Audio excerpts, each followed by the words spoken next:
All right, everybody. Welcome to another episode of Go with the Flow. I'm your host, Folarin Okulaja. Another very special guest in the building who we'll get into how we met. This is one of the most creative dudes that I know, one of the most stylish dudes that I know. I hope if you're watching on Spotify or Apple or listen on Spotify or Apple Podcasts, turn that off and put on the YouTube. We're actually just run it on all three so we get the stream. But this is one of the most stylish dudes that I know. Like, I don't even know how he just comes up with these different outfits, but I've always appreciated your fashion, so just had to put that out there. Yeah. We'll get into the style a little bit, but we got Gene on the show. Welcome to the show, Gene. Thank you for having me, Flo, man. I feel like a long time coming, man. Exactly. Like you said, long time coming. And before we even just get into things, just tell the people who you are. Who is Gene Nartey?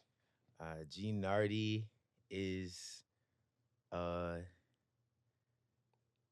creative developer, creative consultant, and artist, most of all, I think. Like, where are you from? Basically. Oh, where am I? Yeah. Okay, I thought like log line. If you go just put something on my like just the basic stuff. Like, cause we're here to get to know who you are. Okay, yeah. Well, I'm Gene. I grew up in central Massachusetts, a town called Leominster. Shout out L-Town. And that was like humble beginnings, went to a public school there. Have like an older brother and an older sister, so I was the youngest of three. Youngest of three also, yeah, I relate. You know how it be, right?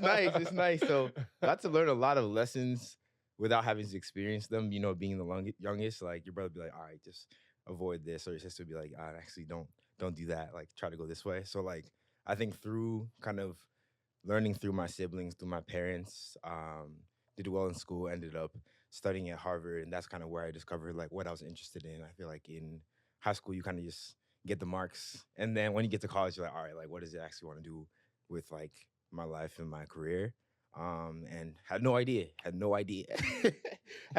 Came in undecided, but eventually, like, leaned towards computer science. And the reason was, like, my guidance counselor at the time, I was like, I really want to go into something creative, something close to arts, but I want something that has a lot of utility that I can, like, switch markets on a dime and be like free to kind of be in any market that I wanted to be in. And he was like, if you're thinking something creative, like coding is a great thing because like coding is like in itself a creative medium. Is how he explained it to me. Like coding is like a form of art. And he sent me this article and I was like comparing coding to like making art. And I was like, all right, bet, I'm in. Right. So from there, studied computer science. And then in my journey being at school, also studied arts, film, visual studies. So that's like my kind of like trying to work on my studio, my background, like building out like projects and creative objects and art. And yeah, like I think we'll pin it there. We'll put a pin in it there. That's because we're gonna just go through the whole journey and unpack a lot of that. But even some of the things that you just said that I completely agree with. High school definitely is just you get through it. You kind of have this idea you want to go to this really good school, and that's a checkpoint. What do you do to get there? You just kind of do whatever you need to. Exactly. No one actually knows what they want to do, and it's funny that you mentioned college is when you really start to figure it out because. Nobody really has it figured out. True. In college either. No, even in college. I'm sitting here at 25 years old. You just turned 25 too. Yes, So we're 25 years old. I now have a better idea of the direction I think I want to go into my life, but I don't know what I want to do. If you ask me where I'm going to be 20 years from now, I don't know. No clue. So it is about trying to give yourself as much optionality as possible and setting yourself up for that future success. So I do love that you had the one individual who kind of put coding in front of you because I remember a couple years ago that was like the thing of the future. There was this thing like, oh, we're gonna teach like truck drivers how to code, like something really insane because everyone thought that was way of the future. So really smart that someone put that in front of you and had you go down that path. I took a computer science class my freshman year of college. The single hardest class, actually top 3 hardest class I've ever taken in the world. That shit is literally a different language. Yeah. It either works for you or it doesn't. And I very quickly realized I'm going to leave the computer science stuff to those who are actually good at it and can figure it out. It's like speaking, learning how to speak computer. It's a different language. Think about it. But as you just mentioned, you went to Harvard. I think you're my first Harvard guest on the show, which is crazy. No way. A lot of Harvard homies. That's crazy. I wouldn't imagine that. Yeah, I actually think you might be. What was that general experience like? It was fun. I feel like Harvard, you get the academics, but you learn a lot socially. Like I feel like when I entered Harvard, I was just a boy that didn't really know how to socially interact. Came out a big strong man, So but I feel like also like met a lot of people with similar experiences to me, like first generation Black students that like just wanted to, have fun but work hard and like go after their dreams and what they wanted to. So like, all the boys like Tariq, Frank, Shout them all shout 'em out. out. Shout them all out. All my boys are Bell, like all of them, Dag, Toba. I'm just gonna shout out my whole blocking group. That's but, what you should. Like they all inspire me in their own right and all kind of went on their own separate journeys, but like we all came from the same, like our families low key like never had this opportunity. Let's make the most of it. But let's have fun. Like let's enjoy, let's chop life a little bit too on the side. So it was a good balance of like being social, but also like really being ambitious and being around those people. Like, it feels like you can't go wrong. It's so fun. And I love that we all had that same experience across the different Ivies, because that is by far my single favorite thing about Princeton. And then we'll get into Black Ivy in a second, where similar group, like I have a very close friend group. My closest group, it's 5 of us Black guy friends. And it was very similar where none of us come from a lot, but we are all just dedicated, motivated, trying to make something of ourselves. But at the same time, we love to have fun. Going to the Kendrick concert with one of them, we just bought tickets. That type of thing where it's like we are all like-minded in the sense of we know we want to be successful and make a name for ourselves and do something, but we're all doing very, very different things. And I really appreciated how Princeton helped me find that community. I always tell the story about how I remember sophomore, it was actually even freshman year, Mackenzie was doing a internship program. As a freshman, I didn't know what the fuck Mackenzie was. And so two of my boys applied and they told me to apply. I was like, I'm good on that. Like, what is this Mackenzie thing? They both get it. They then do the freshman internship. And then I remember when you realize what Mackenzie is, it's like, oh shit, like I should have locked in like they did. I can't be the friend who's the slacker and not doing these good internships. Let me lock in and start doing stuff for myself. And it's crazy though being at, not to interrupt, no, you're good. But like it's crazy like being at school like that is like, Mackenzie is like, and we'll get back to this.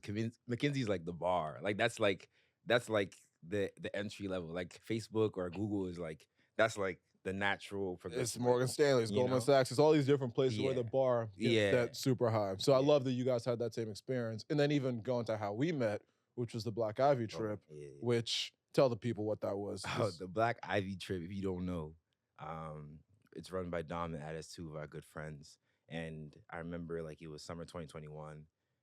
Heads had internship money, no responsibility. That's true. And wanted to have a good time. The internship money was dwindling, but it was still there. Yeah, it was still there. There was enough, right? And we they kind of arranged this trip to go to getaway retreat in Akumal, Mexico. Different things planned, sponsored by Tor Hero. It was really cool. Shout out Tor Hero. Yeah, shout out Tor Hero. Shout out Tor Hero. We gotta run that back. We try to run that back. And it was just nice to kind of finally bridge together all the Ivy Leagues and like meet Black students at all the different Ivy Leagues and see how similar our experiences were and like how easy it was to connect, given that we have the shared experience of going to like a really prestigious school and like being like in the minority in that school, but being on the trip, you felt like, yo, like this is like this is my company now, you know what I'm saying? So like it was good to have a lot of fun there, a lot of great times. A lot of great times. It was actually a very wholesome trip. Yeah, very wholesome trip, but even then, like, enjoyed and like relaxed. I remember like kayaking like on the beach at sunset, took a photo shoot, like a bunch of like just cool things. And also like just talked about, I feel like our general ambition, what we wanted to do. Yeah. It was a good like way to like connect resources. Exactly. And what you just said, I think it was the perfect way to bridge the communities we had found within our own schools. It just bridged it across the 8 or 9 different Ivies, however many there were. So shout out Dom and Addis for being the visionaries that they are. Because that was how I met Shaq, who fits into the bucket of exactly what we've just described. None of us come from a lot, but we're all trying to make something for ourselves. And everyone is absolutely crushing it. And we haven't even scratched the surface of what we're all going to accomplish. We literally met in the airport going to that trip, and now we're the best of friends. Meeting people like you. Tariq I'd met previously, but really getting to grow the bond even further. I even literally remember one of the days we were in the hot tub. It was like me, you, Shaq, and I forget who else was there. And we were just like chatting about like life shit, whether it was like girls, ambition, career. And it was just cool to be in that moment and just have very real and honest conversations. That's what we're 21, 22-year-olds about all the stuff that we're trying to accomplish. And none of it was surface level. It was, you can tell we all really want something out of this life. And I just really appreciate Black Ivy for bringing the group together. Someone just texted me for a Black Ivy testimonial promotional. I'm going to clip this and send this to you. Clip that up. This is really it. This is it, people. This is Okay, and then another thing. So at Harvard, you were a member of the Black Male Forum. Yes, Black Men's Forum. Yes, What, yes. tell the people what that was. Yeah, so the Black Men's Forum is basically like a social group, not like a group on campus, kind of like a org on campus. Let me be that clear. It's an org on campus where Black men, come together, throw events, contribute to the community, like do some volunteering at schools, to kind of like build that vision in the youth in Cambridge and like in the greater Boston area, but also to kind of come together in our experiences, see our cultural connects as well as our, I guess, connections just being men growing up in the world, boys to men, young men growing up in the world. So it is like a very safe space to, I guess, express your frustrations, your ambitions, your concerns, your gratitude for the other members of the group, and also like what you want I guess like what you want Black men at Harvard what the Black men at Harvard to represent. So I think like it is a space where a lot of thought was gone into, a lot of hard work was gone into that group. And then a lot of community was also built through that group, which is the most important thing. And the thing about, and I remember because at Princeton, I was on the board. I was the vice president for Princeton Black Men's Association, Yeah. which we did a whole rebrand. When we joined, it was like Order of OBME, Order of Black Male Excellence. We're like, that's kind of a silly name. Yeah. Right? correct We don't that. like this. We didn't like it. So we rebranded Princeton Black Men's Association. And the thing that I would always remember was just like looking at y'all up at Harvard and being like, Loki, y'all are kind of the blueprint.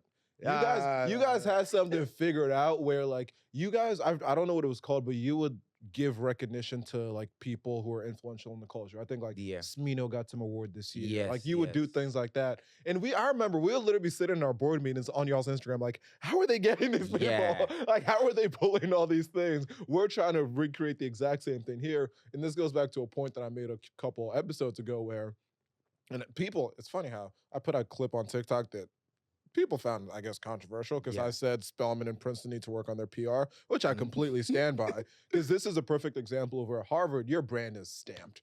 Princeton is as well, but I don't think to the same levels that Harvard is. And so that's why you guys were able to pull certain individuals and do all these things where we're down there in Princeton, New Jersey trying to build this brand up, but it wasn't getting any traction. Yeah, I feel like we're just a skip from Boston. I feel like our location is kind of like Princeton. Like you guys are kind of you have We're your out, own just like Disney World looking. It's beautiful. Don't get me wrong. The most beautiful. Yeah. But like being, I guess, in close proximity with the community and with Boston allows for those connections, and then also like a lot of the members that when we had come in as freshmen, I remember one of them being Johnny. He had this slogan called "Be Great," and he's always like pushing the org and trying to like cold emailing anybody he wanted to talk to, interview, and just like pushing the narrative, just like I want this to be the greatest it can be. Like I want it to be the greatest I can be, and if I'm the president of this org, I'm gonna make it the greatest it can be. And like I remember my freshman year, Jaden Smith, one of my biggest music inspirations, came to campus, and I was like, yo, he's right.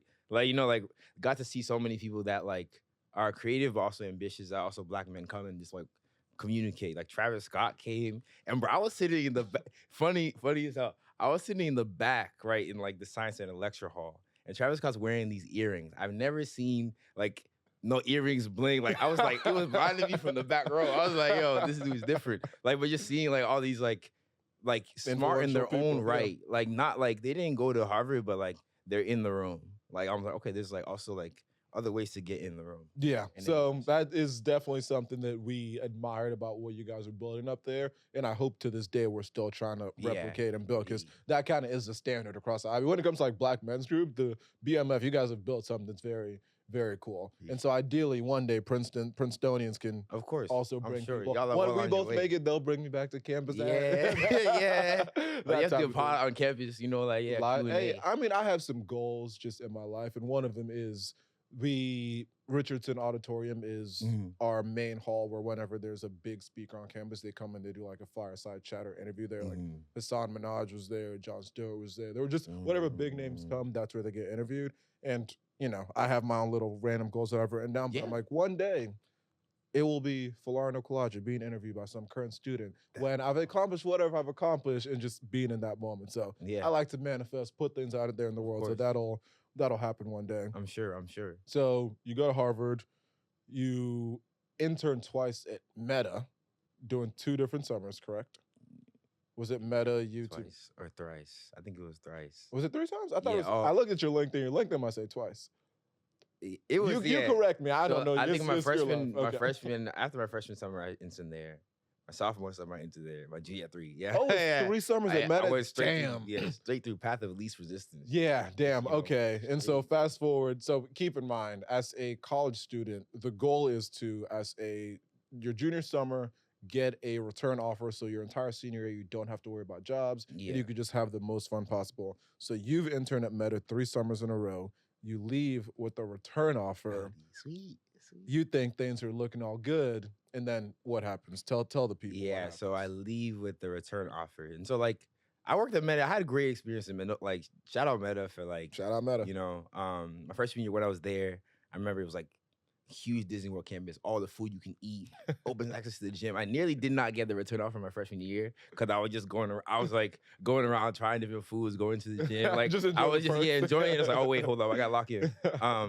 But like after like then the next 2 internships were remote, right? So I don't think I really built that office presence. Nobody knew who I was, but the work got done. And so I took a year, like kind of sabbatical before going back to work, like the workforce, and I was gonna join in like November.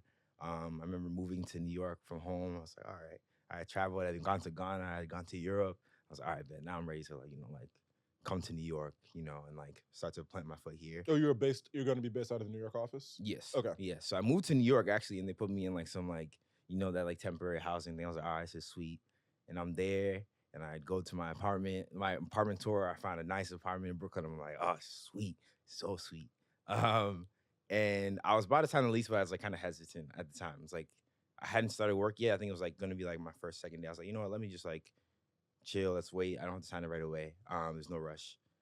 Because November's not peak season, and so I'm trying to tell this in order because this is like kind of a testimony and so. But I remember like the night before, I think it was like my first day going into the office. I was like, yo, I literally like got on my bed and prayed, like, and I was like, God, like everything's going so great right now. I'm like, yo, you're cooking, like, yo, this is tough.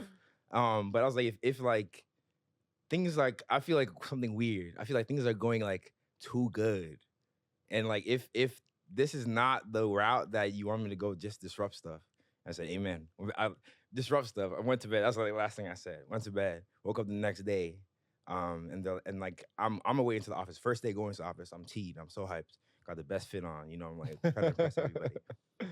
I get into the office, and then I'm on the train. I get this email actually that says like, oh, everyone should stay at home for today. We're coming out with an announcement later today. I think like it's best if people don't come into the office today. I was like, all right, that's weird. I'm still on my way. I'm going to get this free food. So I'm like, yo, like I'm in that. So I pull up to the office, and then I start hearing like, yo, like they're laying off people. I'm like, oh, I'm chill. I just started. There's nobody gonna lay me off, right? So like, I heard that people got the result around like 11:30 noon, but it was like noontime. I had not gotten any result. I'm like, all right, I guess I'm locked in. I'm here. Everything is sweet still. Things are going a little crazy, but like I'm not affected. Cool. Turns out I was on the West Coast orientation. So it was 12:30 and I had not gotten the email yet. Yeah, and I was in New York. So I was like, since I work remote, I was working on West Coast. So they hadn't really transferred me over to New York. So I'm there, I'm sitting in the office, I'm like going through all this orientation stuff. And then like 2:33 hits and it's like, I'm sorry to announce, like, we had to make some tough decisions. You're no longer at the company. Wait, this was the first day or third day? This is the third day. Oh, so third, okay. The first 2 days I was just working from home, like doing virtual orientation. The third day I went into the office and was doing it in a room. And I was like, damn, low-key, like, it's like your whole world kind of comes crashing down. And like, I remember like feeling mad, flustered, and emotional. I think I definitely cried. As you should. I called my brother first. I was like, yo, bro, like, I just got this news. Like, I don't know, like, what do I do? Like, I was just like, didn't know what to do. It was like, I was kind of like at the time, like, scared to even call my parents. So I called my brother first, right? And I was like, and then I called, and he's like, you should call mom and dad. And call my mom and dad, and like, my mom was so comforting. She said, oh, don't worry. Like, you can just come home. Like, when your mom, like, be like, you just come home, it's chilling. Like, she's probably happy to have me come back home at the time. And I was like, mom, like, I felt bad. So like, I didn't feel comfortable dealing with that.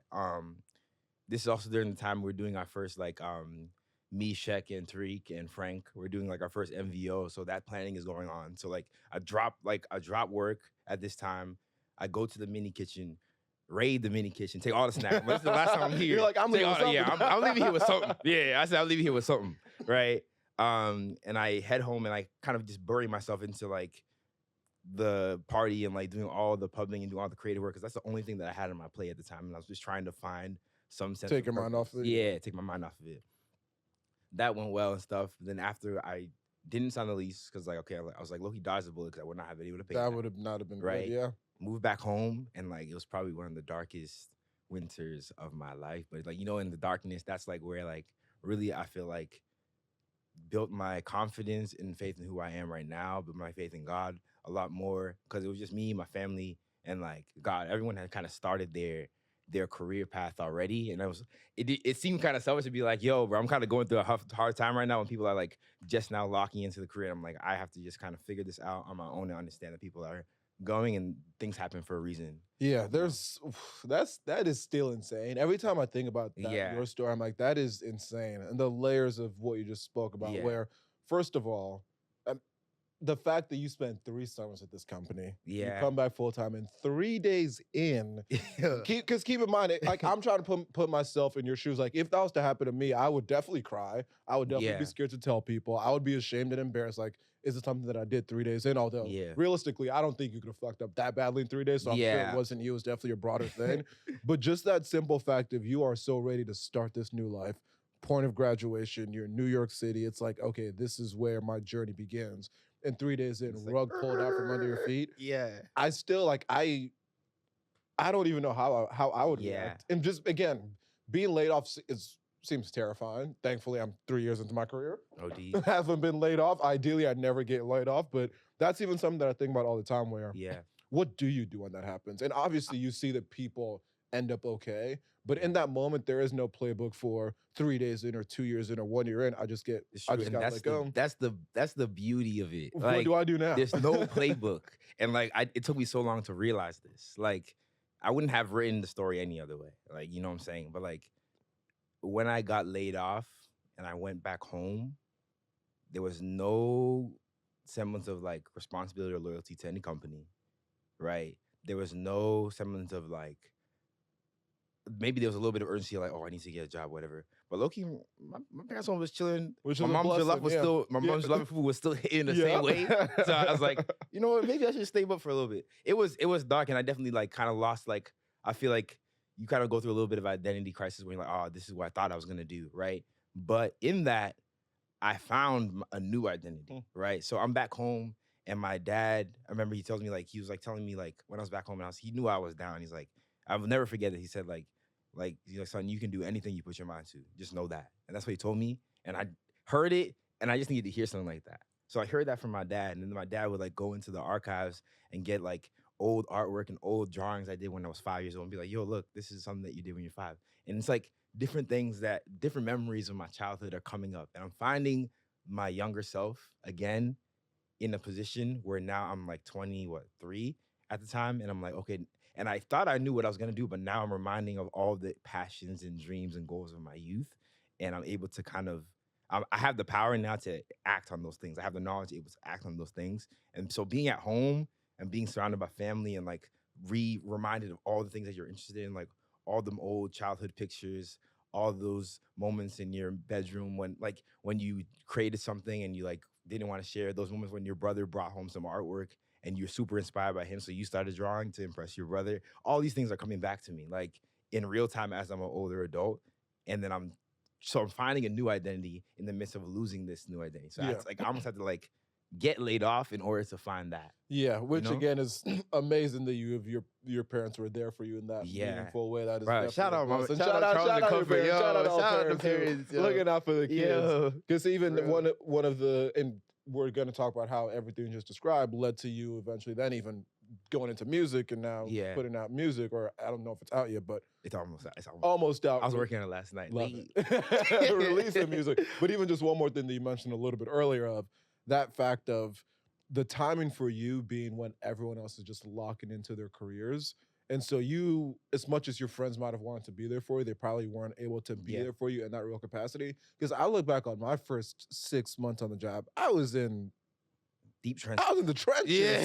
I was in I the bet. trenches. Yeah. I would like to think that if a friend of mine was going through something at that point, I would have been there for them. But honestly, I'm like, bruh, Real. I am Yeah. struggling to keep my head above water. I can Yeah. barely take care of myself. How can I be there for someone else? So again, a blessing that you had your family when in this point, people who your friends who cared about you were definitely just so focused on me, which Yeah. again, I spoke on this 2 episodes ago. It's you're allowed to be selfish. Exactly. It's At totally this point, understandable. this point in Like, our come on, lives, this man. is the age where we're supposed to be selfish and go after all these different things. But again, still insane.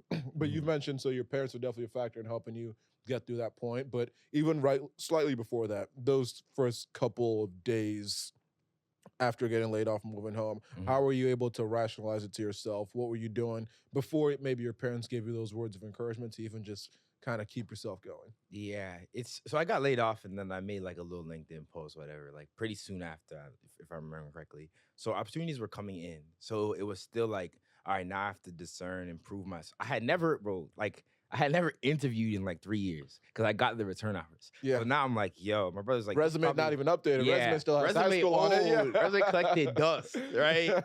Right. And my brother's like, yo, might be a good thing. Like now you actually have to go through and like hunt and like interview. And I was like, you know what? Let me hunt and interview. So like things were coming up and I was just trying my best to like just stay ferocious and like tenacious. And that's like, I feel like what contributes to a lot of like who I am now is because like in that grind, I was like, I kind of developed, and this is maybe unhealthy, but I developed a level of restlessness where it was, and I'm still kind of working on that, to be honest. But like a level of restlessness where it's like, I have these passions as a child, right? I want to build this career now because I did get this computer science degree. I don't want to just let that collect dust either. So I'm just trying to like, when there's work to do in tech, I'm working and doing code interviews. When there's work to do creatively and an idea inspires me, I'm hopping straight back into that and going back and forth. So like, it was kind of like in the time, there's a period where I was just like, I didn't really want to just sit and wallow. Because if I sat too long, honestly, I just kind of got sad. I'm like, all right, what is my purpose in life? Like, you know, I get my existential. But like, I was like, so I have to create and generate the purpose myself. So that's one thing that I think early on I kind of just stayed hungry, and then also look myself in the mirror and who I was, and had to also, I guess like, how do I say this? I guess have some hard conversations as well with myself and others that like I was friends with at the time, was in relationships at the time, to really reconstruct my like who I was as a person. 'Cause, like at this time, it's like you lose like your career path and your 5-year plan, and so now it's like even like the relationships I'm in right now, maybe I'm not able to pour into them the way that I was. Even like my relationship with myself or who I've become up to this point, maybe I have to let go of some things in order to get to that level that I want to get to. So like a lot of those conversations were had as well in those initial times, because it was like a void of identity that needs to be filled. So I was just kind of like at the time just trying to grasp at straws in a way in talking to people that I need to talk to. And then like thirdly and most importantly too was like my relationship with God at the time. Was like at that time it was like I prayed. God said, I told God to disrupt stuff, like as I mentioned. I was about to say, low-key, when you said that prayer, he was like, I got you. Said, bet money. You want disruption, here you go. Oh, that's easy. I can do that, right? So I knew that I was, even though it sucked, I was living in an answered prayer. Like in a weird way. I knew, I was like, damn, like this sucks. But I knew that this was like what I prayed for. So this must be the path that I need to be on right now. I need to be home right now. Yeah. That's kind of when I started getting into modeling. I was like, I need to make bread somehow. So I just got some old digitals that I took and started sending it off to agencies. Started just like staying hungry, as I'm saying. Yeah. That's a great segue, because I need even just one last quick thing on that. The restlessness piece of it, I definitely relate to that. Yeah. I'm the same way where there's so many I always say this is my problem. There's so many things I know I will be great at and I could be great at, but that's not, I need to kind of be one step at a time. It's like, okay, career, get that going. Podcast, get that going. There's some other creative stuff I want to do, whether it's like clothing, all these different things, get that going. Whether it's like social clubs, so many different things I'm trying to build and I would like to do and I think I could be good at. And my mind is always bouncing between the two. And it's like, okay, never really satisfied with where I'm at. So I definitely relate to the restlessness and always trying to bounce between different things. How do you deal with it? I would like to tell you I don't do a have the good job of answers for it. My time, I'm pretty good about time management, but I'm always doing something. Yeah. Whether it is, working, podcast, traveling, networking, like there's always something that I'm doing.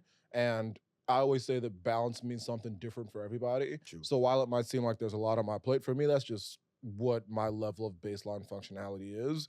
So it is something where the part that I need to work on isn't necessarily the fact that there's all these different things that I want to do. It's okay, how do I block and tackle where career, get that going. I got promoted yesterday. Sweet. I have the podcast that I've gotten that going. Yeah.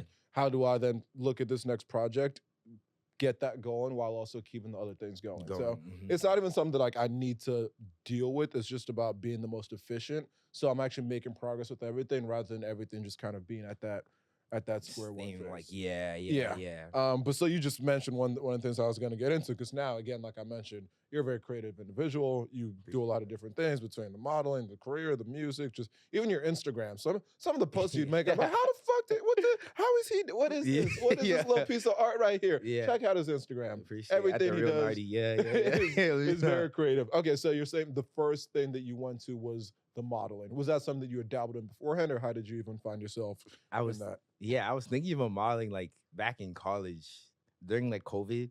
I was like, I grew up low key like on Instagram after I got a phone after I was 16. I didn't get a phone too early. Not to advise that. But like I grew up on Instagram and like seeing all these different cultures, and being at school, I was like really interested in fashion. Like I was seeing some of the models at the time. I was like, like it would be dope to be a model.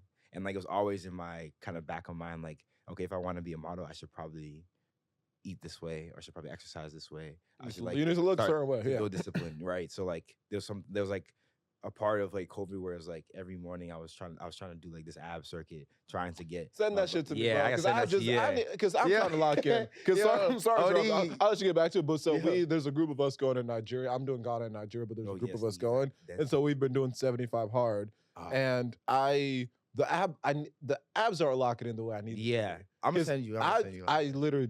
I do this like Chloe Ting workout. She's just like female YouTuber who does exercise. Yeah. So I do her. There's a couple others that I do, but I feel like the ab workouts I'm doing are not doing it for me. I also probably need to fix my diet. So I'm gonna tap into you. So yeah, and I think that's why I would do them like first thing in the morning. Okay. To like, I feel like I would like.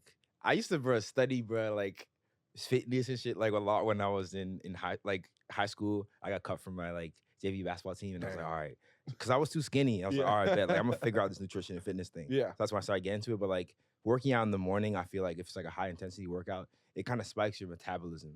So at the time, like, when you eat when you eat breakfast, you're, like, all the calories that you burn, like, initially in the morning, that's where the energy goes to. And it's not – so, like, your body's, like, already, like, up and running. It's like, I need energy. So when you supply with energy, it's not like it just sits and then, like, sort of, like, you – so, like, I feel like when I work out in the morning, I feel like the most, like, I feel like I'm fueling an engine that needs gas. Good to so, like, know. that's one. I'll send you out. Yeah, like, that's a side note, but like, getting back to like, we chatted, but yeah, we go tap you in.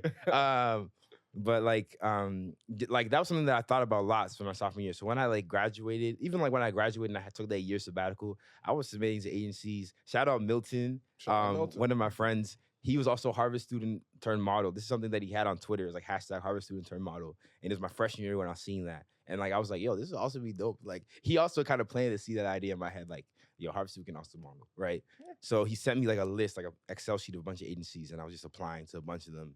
Had some interviews, failed some interviews. What does an interview for a model look like? It kind of looks like this. I would think like kind of like this, but like you kind of just sit down and just ask you to tell them about yourself and like your availability, and then more about yourself. They take pictures and you go. So it's like a very quick 15-minute conversation where they're trying to like assess your personality. Right? Interesting. I would have thought it was more. I thought it was more shallow. I thought they just saw the pictures and like him, her.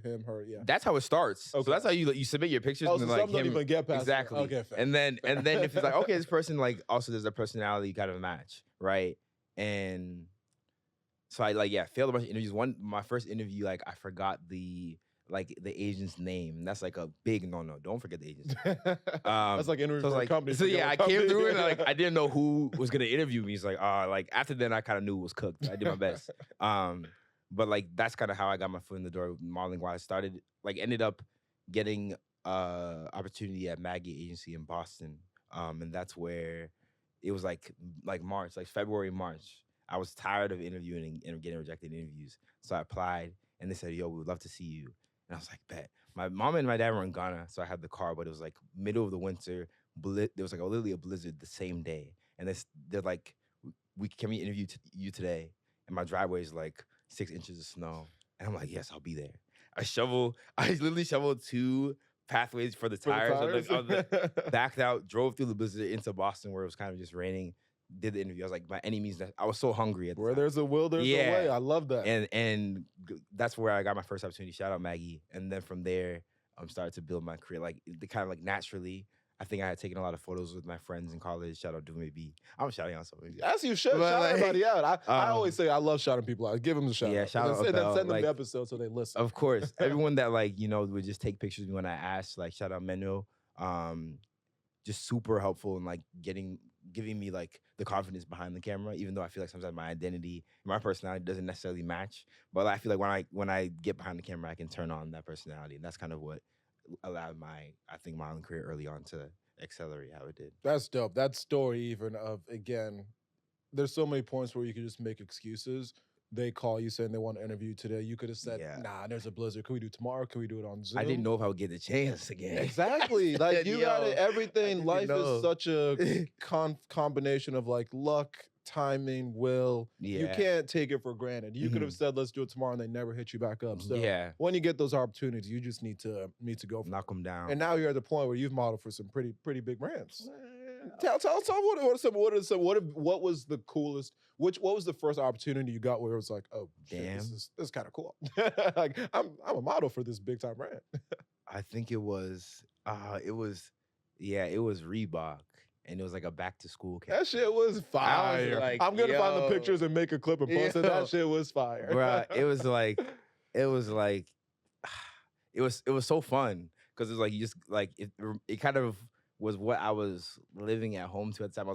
I would drive into Boston and I would do a shoot. So we like shot it on this like academy campus and like they had like the designers and stylists come and style you, makeup artists. And I was like, yo, this is like the full on production set. I mean, it's like, Reebok, yeah. And I was like, yo, like, so once I did that, I was like, but like, all I had at the time was modeling. So when I did it, like after, I would just have so much time to reflect and just think. And like, I was like, yo, this is like such a blessing. I'm so glad I got laid off because I would not have been doing I wouldn't have the time and the energy to do any of these things. So like I think that was like one of the big first ones. God's plan. And then one of my favorite ones is I'm not that I'm into I'm into golf. I'm golfing a lot and I'm not super good, but over the course of the year I've gone between 5-iron, Chelsea Piers, at least like 15, 20 times. So I'm trying to get into it. Okay. I forget the name of the brand, but it's like the black-owned golf. Yes, Eastside Golf. Eastside Golf. Those pics are fire. That brand is fire. So just seeing that was like, this is very, very cool. Thank you. That came along through a friend, like through like my Instagram.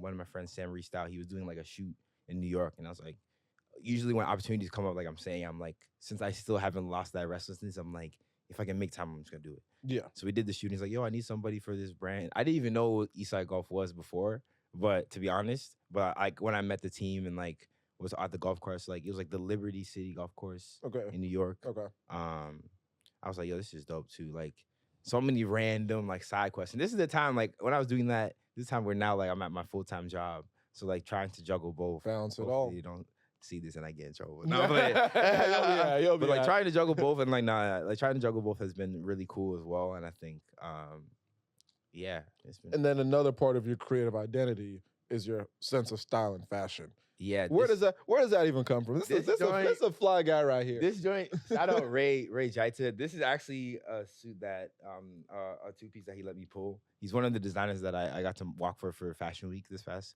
weekend. I was like, yo, if I get a chance to wear it. You walked in Fashion Week too? Yeah, a little like here and there, some small. But yeah, I think style-wise, I think when I was fun employed, when I had no job, I like was watching a lot of I get a lot of inspiration from my style from like cartoons from the 70s, from like punk rock era, like London, like garage, like stuff.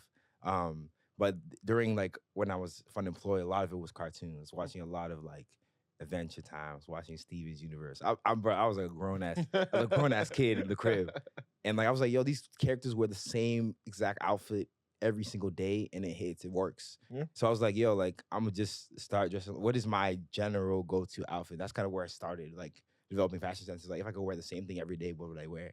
And that's kind of where I built off a bunch of like sort of alternatives off of that. Was like, okay, that's the same thing I want to wear, but let me just add this jacket. Same thing I want to wear, but let me just change the pants or let me wear different shoes. And that's kind of how I ended up kept beginning to build my arsenal in like fashion. And it's been working for you. Because Yeah. again, I feel like every event I pull up to, I'm like, what's Gene got on right now? Yeah. And which is I why try, I the can't times you lie. compliment my outfits, I'm like, you mean? Nah, no, you be putting it on. Not even seeing Flo, not even seeing, bro. Hey, man, nah. I don't- Everyone has a personality with a Everyone- style yeah. too, which makes it so cool. It's like some days I feel like this, some days it's baggy, some days it's all black. Yeah. Some days, like, you know, it changes. So it's very cool to be able to express yourself through clothing. You know? And then your latest creative venture is the music, Oh, which I want to really delve into because, so I didn't even know you made music. And then I remember Yeah. getting a particle from you Oh, yeah. a month and a half, 2 months ago. And it's like, Yeah. listening party for a song. First, I thought it was an album first. So I was Yeah. like, listening. It was just a listening party. I was like, G makes music? Cool, I'll be there. I love Yeah. to support. One thing about Thank me, you. I will support. And it happened to be a Appreciate you. 5-minute walk from my apartment. Yeah, so I was like, good. I was gonna be there. And so I was just very interested to see what type of music it would even be. Mhm. For some reason, I just assumed he would be rapping. I was like, we got Yeah. enough rappers. I'm like, Yeah, not real. But we get there and it's not a rap song. It's, I don't know, what genre would you even It's classify? experimental, Yeah. alternative R&B. I don't even know. It was experimental track where like this is something that I also made when I was back home, going through a lot of questions with my identity, my relationships, and I was like, this is where the idea started, Mhm. and I really had nowhere to put. Like, I was going like I was, yeah, like basically I was abstaining from a thing that I practiced a lot in college, and like I'm not necessarily attributing or telling people to do this, but I did smoke a little bit of gas here and there. Okay, you that's know, fine. and I'm gonna just openly confess for the record. But I kind of abstained from that, and I feel like abstaining from that, you really have to really confront your the heaviness of your emotions when it meets you, and that's something that a lot of like Black men don't want to do, right? And or like want to just act tough and act hard. And like when I was abstaining from that, and I was like just trying to focus on modeling career, just bettering myself, a lot of emotions would kind of, I'm a very, I feel like emotional person, right? A lot of emotions would come up and I would have nowhere to put them. And usually I'll put them into, I started doing this sketchbook where I would kind of just draw my feelings in like a mannequin, just like to put it somewhere. But this one was too big to just write one picture and like be done with it. So I was like, all right, I was learning guitar at the time, and I started to put these chords together and make this song. And like it became a part of like just wanting to have a place where these emotions could live and feel expressed, and I could just listen back to them instead of out backlashing or doing something impulsively. This was like kind of like a home for me in this first project. So, And then that led to, so when you say the name, do you say like, love, but do you say like, love, it's love, exclamation mark, love, period, love, question mark. Explain that title. Yes, love. Like it's Okay, it's love. Okay, but love. yeah, love, exclamation point, love, period, love, question mark. And it's the log line is like, it's basically about a young man's naive understanding of love. I feel like when I was building my relationship with God, when I was like in my Bible a lot, one thing that it said was like, God is love.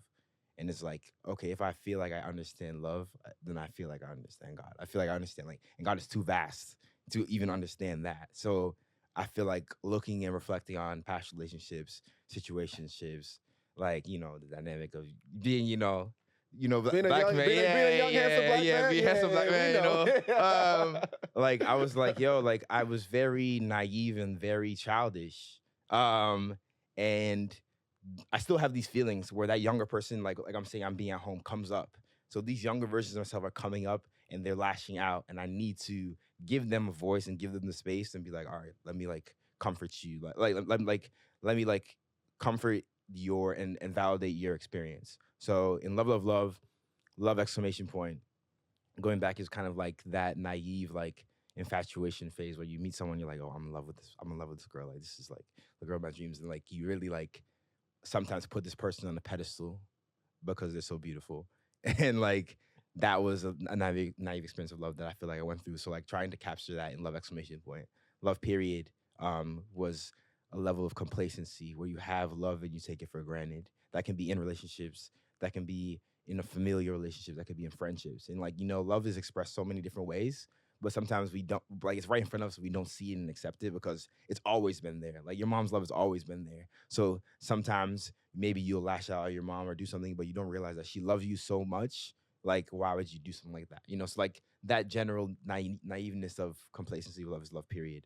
And love question mark is like in the absence of it. Like when you lose love and you're looking for it again in the form of maybe some other person, some relationship, or you're just looking for it generally, um, thinking that love is something that is just given to you that you can just access so easily. And I feel like the absence of love also is what gives it meaning. So like in that, I was also naive in that phase as well, like searching for it frantically, where I could have just sat in the experience and maybe love myself more as a person. Yeah. That's what I needed to do, right? Yeah. So I think those are the three different phases, and I tried to really pack all that into this like EP and song, and it ended up being really long. But I was like, yo, this is like, I listened to it and it like I can see the three different personalities, and I can just like be comforted in a way of like understanding like, okay, this is like a naive perspective of love, but like it's still this person still has valid emotions, and I get where he's coming from. Yeah, and that's all very well said, very well thought out, and thank you. It's in. I love it. I love it. Pun intended. Yeah. Because love is a concept that every single person is relating to in some exactly sense. Exactly like what you just said. Even if it's not a romantic relationship, if it's your family, it's your friends. There's some people around you who love you. There's people who you show love to, and this word means something different for everyone. I think to myself in my past romantic relationships, which were back in high school, but people have asked me a question like, oh, have you ever been in love? In the moment, you think you are, but then as you mature and you grow up and you realize, honestly, that word is so complex and so deep that like, what you think is love when you're 18 years old, now that's a 25-year-old, I realize, honestly, it was just like a little bit of infatuation and not actually that word love, and trying to actually get to what that definition of love means for yourself. And along the lines of just that whole thought process is the realization that you said for the love period is people will love you in all different types of ways. Your parents have that unconditional love for you that I definitely take for granted. And I shouldn't, because again, they probably love me more than anybody else and have for the longest period of time. But because it doesn't come out in the right way, where the format that you want to receive the form that I wanted to see, and I don't appreciate it, and I might actually push back a little bit. And so just trying to come to that realization that no, just because like they're strict on me for a reason, that's love. My parents being strict on me is love. The girls I've been in a relationship with, that's love in a different way. And just trying to really appreciate all the different types of love. So I just love the theme of love. And you said some good points. Like I think like we choose the way we have like a package of love that in the way that we want to receive it, and then we meet like the girl of our dreams or whatever, and they have a different idea of what that package of love looks like, and they give it to you and you receive it and you're like, what is this? This is not the love that I imagined, right? So it's kind of like trying to, I think also in the song is like trying to, and that's why I spelled love wrong, L-U-V. It's like that naivety of like, it sounds like love, but it's like you're missing the point. Like every time you say it, you're not really catching the entirety of it. But I think in that learning like that the packages that you receive love, you should just cherish them as they are, was something that I also feel like I learned through making the song a little bit. But I'm kind of going on a sidebar here, but like I feel that's what podcasts are for. Yeah. But I feel like learning, like being able to accept different packages of love, like being able to accept somebody love in the form that somebody gives it to you, is something that's learned through the act of loving yourself. Where the reason why like a lot of times you receive love in a format and you don't appreciate it is because you don't think you're worthy of it. Is one realm, right? So you receive it and you kind of reject it because you're like, you don't think you're worthy of it, or you are so focused on love looking a certain way that this other thing holds no value in comparison. Like, oh, I know my parents love me when they say I'm proud of you, like, but you don't know your parents love you when damn, you leave your laundry and your mom puts in the laundry room, like runs the cycle for you and then Yeah. hangs up your laundry. That's a different form of love, but you may take it for granted because, oh, my mom did laundry, but like she didn't say she was proud of me, or she didn't like, or my dad didn't say like these things. Having a naive format just allows you to like reject all the other general ways that people show and express love. So Yeah. like loving yourself, I feel like is a big message too. Yeah, Um, self-love. yeah. Self-love is the best love. Shout out to the Yeah. J. Cole song off It's not. whatever album that was. It's easier said than done though, Yeah, because you're the only one that lives with all the versions of yourself. every single day. You got to wake up with yourself, go to bed with yourself, Yeah. you're with yourself more than anybody else. And until you can actually love yourself, I think it's even hard to accept any other type of love. And that's Yeah. even something where for me, every single day is a journey of not comparing myself to other people, True. appreciating who I am for who I am. Everyone has their own insecurities and all that, but at the end of the Mistakes day, and yeah. it's what was the John Legend song? All your perfect imperfections. Literally. Yeah. Like you need to kind of just embrace who you are. Exactly. And until everyone does that time to work on themselves and actually love themselves, it's going to be hard to actually show up in the world in a way that lets you accept love. And then even just transition a little bit because yeah. just this is now even more to the process of the music and putting out the art. Yeah. One of the things that you've been very open about is honestly just like the vulnerability through this all and the importance of Black men to be vulnerable and to cry. Yeah. And so can you just touch upon why any of that is even important? Yeah. And like for like my siblings know, like I was a very emotional kid. I feel like I still am, right? And I was growing up and just seeing a lot of pictures of manhood being like, oh, man up and like don't express your man up and don't cry when you feel a certain way, or don't get too angry because that's dangerous for a man. Like you could like somebody could take that the wrong way and you could get Especially as a shot or Black man, killed. yeah. Yeah, like all these different things, right? But it's like, damn, sometimes I am angry, sometimes I am sad. Like how do I express these things? So like vulnerability I found that mostly in music. And like one of my biggest inspirations, Jaden Smith.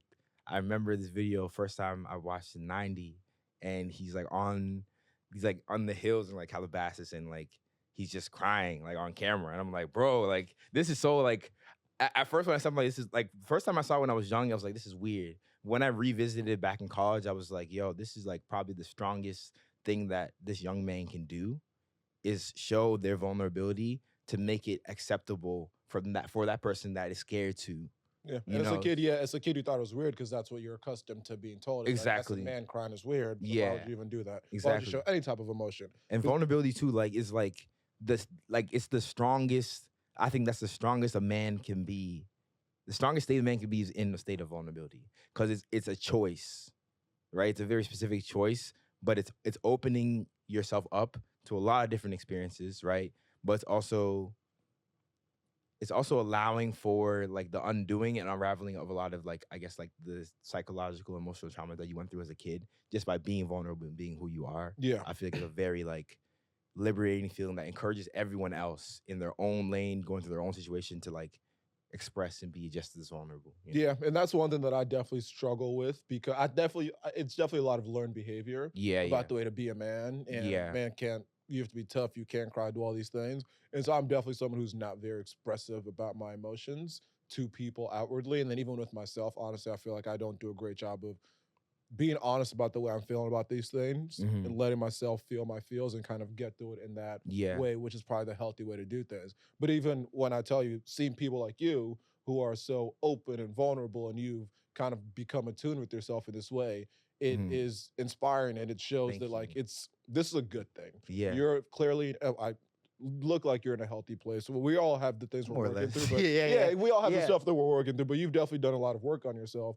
and are in this seemingly healthy place. And that is something that I look at and admire because it's something that everyone should be doing that work on themselves too.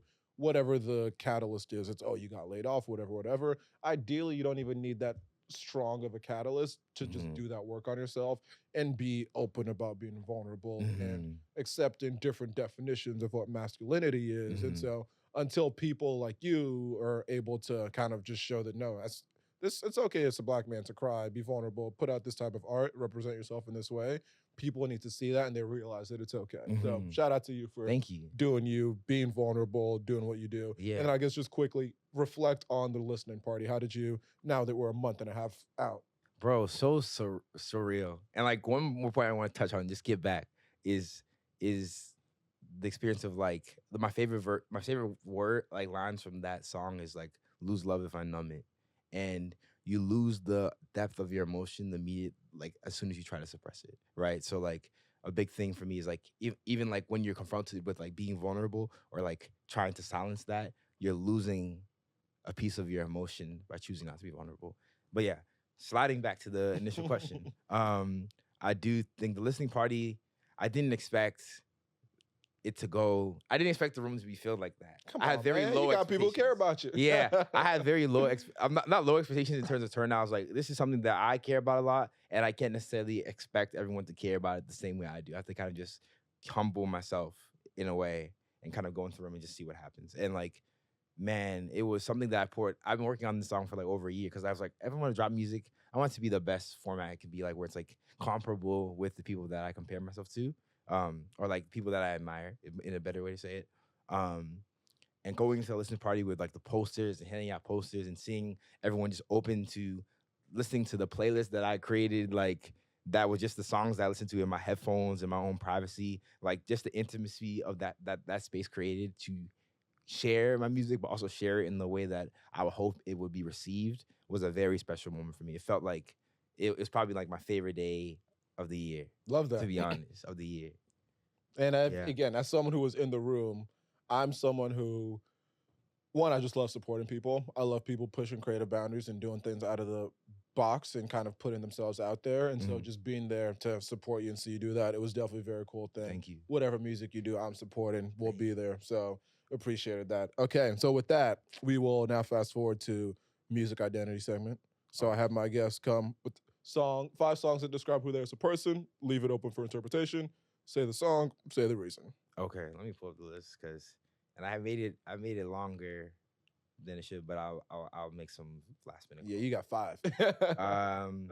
The first one is Impossible by Tizo Touchdown. It's a song that talks about, like, he says, who said it could be impossible. And like when I think about the things that I want to do in life, like it's like it feels impossible, but it's like who's saying that? Maybe I'm saying that to myself. And so like that's the first one. I'm like, yo, like this gives me so much like confidence to just go after my dreams in whatever form and just be ambitious. The next one, I just go through all of them. Yeah, just run through it. Yeah. Next one is we Lost got Boy. Like 2 minutes. Okay, last one is Lost Boy by Jaden. I think this is kind of explains my identity of like refining myself. I felt like for a long time I was kind of just lost and a boy, and now I'm less lost in the young man. But like I feel like this song kind of really embodies that. The next song I have is No Child Left Behind by Kanye West. I think in times where I felt the most alone, this song just strengthens me, to be honest. And it also gives me so much gratitude of all the things that God has brought me through. And then the next song is a new after album of the year, R&B album of the year. It's called How Fast. And ever since I moved to New York, I feel like this song is a very ambitious, very dreamy song where it's like he's saying like feeling like I just bought a house for my mom. I feel like I just won this and that. And like it's like how fast can I go until everything goes bad? It's like kind of like the limits that I'm trying to push myself at as a creative in my career. Is like how fast can this engine go until like things start going wrong? Just being really like restless. Is kind of like I feel like of the hunger that is building my creative personality.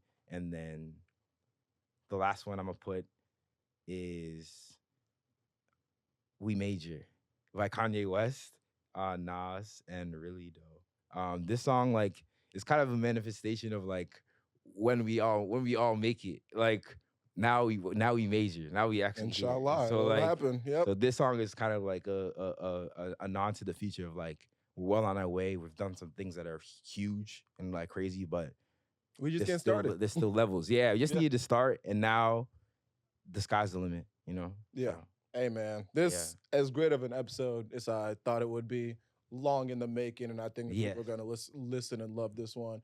Appreciate you for coming Of on. course. Thank you Appreciate so the much for having me. vulnerability, the honesty. Any final words for the people? Definitely wherever you're at, don't give up on your dreams and the projects that you want to work on. Sometimes you're gonna have to make sacrifices and make time for it, but the world is waiting for your form of art, your form of expression, and you don't know who it can influence and inspire. Like one thing that you put out can change the trajectory of somebody's whole life. So And Don't it's, doubt your imagination. and That's it's what the I say. great Steve Jobs said, you can't connect the dots looking forward. You can only connect them looking backwards. So Looking have back. faith that things will work out because Yeah, things will work out. Just things have will some work bigger out. faith.